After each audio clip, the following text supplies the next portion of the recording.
The crisis cycle is the MANT system's way of understanding how people respond to stress and why people may become more aggressive as stress levels increase. To understand the prevention of violence, we must understand that much of the aggression that we deal with in the workplace is reactive. This means that the person is only being aggressive because they have lost the ability to self-regulate. A person's level of escalation increases as they move toward an aggressive action and then decreases. Through this cycle, they will experience different emotional and cognitive states. The crisis cycle is how we chart these states, along with the best practices for helping people regain their self-regulation through a supported process of co-regulation. It's important for us to self-regulate before we can help others through co-regulation. After we self-regulate, we have 3 responsibilities during a crisis. Our responsibilities are to listen, engage, and protect. We maintain all of these responsibilities throughout the crisis cycle. However, as a person advances towards the top of the crisis cycle, the need to protect becomes more prevalent. We're going to walk through each phase of the crisis cycle and discuss the experience of the escalating person. We'll also describe the most appropriate way we can support the escalating person. And as we do, we'll see how we can apply radar to the situation to maintain situational awareness and make good decisions. The phases of the crisis cycle are baseline, stimulation trigger phase, lower escalation phase, higher escalation phase, crisis phase, de-escalation phase, stabilization phase, and post-crisis phase. Let's look at each phase. Baseline is where most of us spend most of our days. You might think of it as business as usual. When a person is at the baseline phase of the crisis cycle, that person has access to their highest level of processing. At this level, there is little need for intervention. The important tasks of relationship building, education, and skill building are best performed when people are at baseline. We like to say, support them in what they are doing. Our focus should be on making sure people's needs are met, building supports with the 4 walls of the house, and using our radar to be aware. We should maintain a relaxed and safe presence to model behavior for the people we're working with. Use your radar to recognize what opportunities there might be to support the person. Assess how you can build your relationship with the person. What needs might the person have? Decide how you can best support the person at the moment. Act in accordance with your decision. Review the results of your action to determine if they were effective. Sometimes a person experiences a stimulus or trigger that escalates them from their baseline. This is the next phase of the crisis cycle. They will be slightly irritated, but typically still have the ability to self-regulate. It is best to attempt to manage the situation proactively before the person escalates. We can manage the situation by removing or reducing the source of triggering stimulation from the person or removing the person from the source of stimulation. If you can listen to identify the source of stimulation and then remove that source of stimulation before the person escalates further, the person will likely stabilize. The MANT system sees this as a primary prevention strategy. You may need to use active listening skills to determine the source of stimulation by talking with the person. You can then use active and reflective listening skills to affirm their feelings and support affect labeling as they stabilize. Use your radar to recognize the signs that the person has moved to the stimulus trigger phase of the crisis cycle. Assess who or what the stimulus may be. What unmet needs might this person be experiencing? Decide how you will remove the stimulus or trigger. Act in accordance with the decision. Remember to treat the person with dignity and respect throughout the interaction. Review the results of your actions to determine if they were effective. If a person experiences a disruptive circumstance in their environment or within themselves, that stimulus may cause them to escalate to the lower escalation phase. At lower escalation, people are more influenced by their limbic system, and they begin to see their world through an emotional lens. We need to recognize that their problem-solving skills may not be as effective until the stimulus has been addressed. Active listening, reflective listening, and affect labeling will be useful tools. At this phase, you might think in terms of inviting the other person to de-escalate. Offer them choices of activities they enjoy as a path back to their baseline. 1 to 3 choices is probably best, especially if their decision-making ability is limited. The choices you offer should have a bottom-up emphasis, focusing on activities that appeal to the reactive and emotional parts of the brain, such as walking, music, or any option that makes the person feel safe. If the person is nonverbal, you may need to try an option with them, read their behavioral response as communication, and try another option if needed. If you're able to offer an option that the person accepts, the person will typically de-escalate.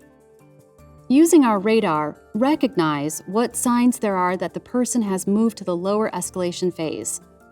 Assess what stimulus is causing the person to escalate and what unmet needs the person might have.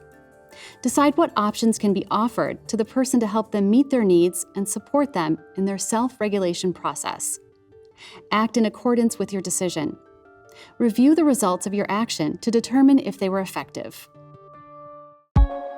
As a person escalates to the higher escalation phase, they are typically becoming quite dysregulated and are not able to regulate their own emotional responses. They may have a flushed color in their face. They may be breathing faster and their voice may be raised. This is all due to the increase in stress hormones in the body as it prepares itself for survival.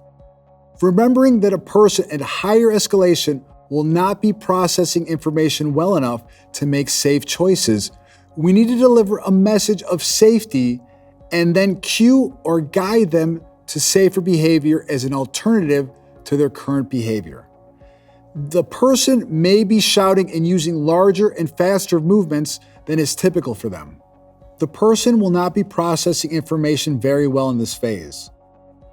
Recognize the signs that are telling you the person is in the higher escalation phase.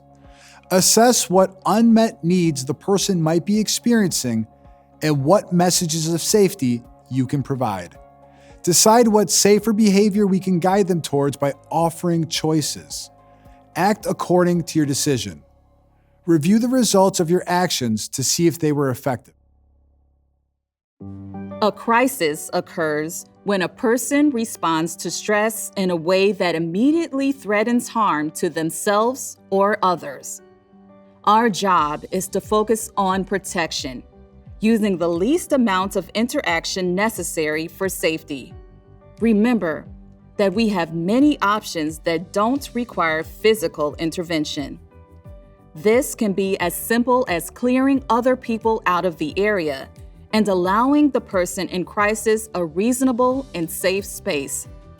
Other times, we just need to provide an exit so they can leave on their own. Generally, you want to slow down, quiet down, back up, and minimize touch. Occasionally, you may need more restrictive interventions. There are times when you may need help, possibly even from law enforcement agencies. You need to know your own limitations and understand the policies and procedures of your organization. Recognize the signs that the person has moved into the crisis phase. Assess what steps you can take to keep the person safe and ways you might be able to remove others from the environment. Decide on the least amount of interaction necessary to keep everybody safe. Act according to your decision, treating everybody involved with dignity and respect. Review the results of your actions to determine whether they were effective. People can begin de-escalating at any phase of the crisis cycle. Our guidance back to baseline, or through a choice we offer, may de-escalate the situation before it reaches a crisis. Otherwise, we will have used the least amount of interaction necessary to keep everybody safe until the person begins to de-escalate. People will usually need time to regroup after they have escalated or experienced a crisis. We need to engage with them to provide some structure in the cooling off period so that they have a safe space to further stabilize. They may need some alone time, but be sure to let them know that you will be observing. You might say, "I'll check back in a few minutes."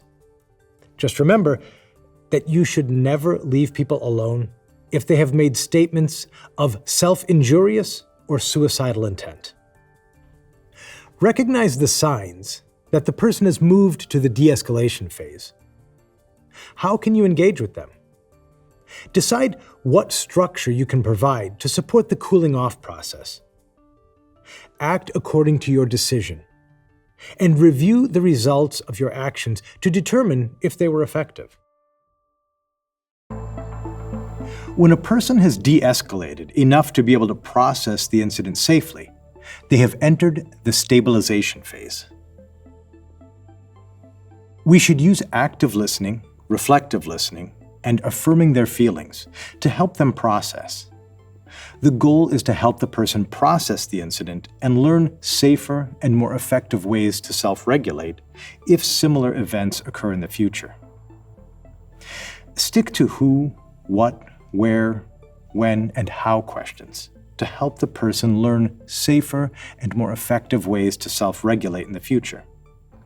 Avoid why questions, since they can make the person feel defensive and possibly recreate the stimulus trigger moment. Recognize the signs that the person has moved to the stabilization phase. Assess what questions you might ask to help them process their feelings. What did you learn through the situation? What did they learn? Decide how to best actively listen to the person, as well as how you can apply what you and the other person might have learned. Act according to your decision. Review the results of your action to determine if they were effective. Any sort of escalation can take a lot out of us. A full crisis event might leave somebody feeling physically or emotionally drained. They may become tired, irritable, or embarrassed about how they behave during the crisis. Our goal here is to listen, observe, and support. We need to allow them the time and space to regroup. This might include keeping other stimuli away from them. Continue to observe and provide support as needed. And as we discussed, do not leave people if there has been mention of self-harm. Recognize the signs that the person has moved to the post-crisis drain phase. Assess what unmet needs the person might still be experiencing. Decide what support you can best provide to the person, being mindful about what you are observing. Act according to your decision. Review the results of your actions to determine if they were effective.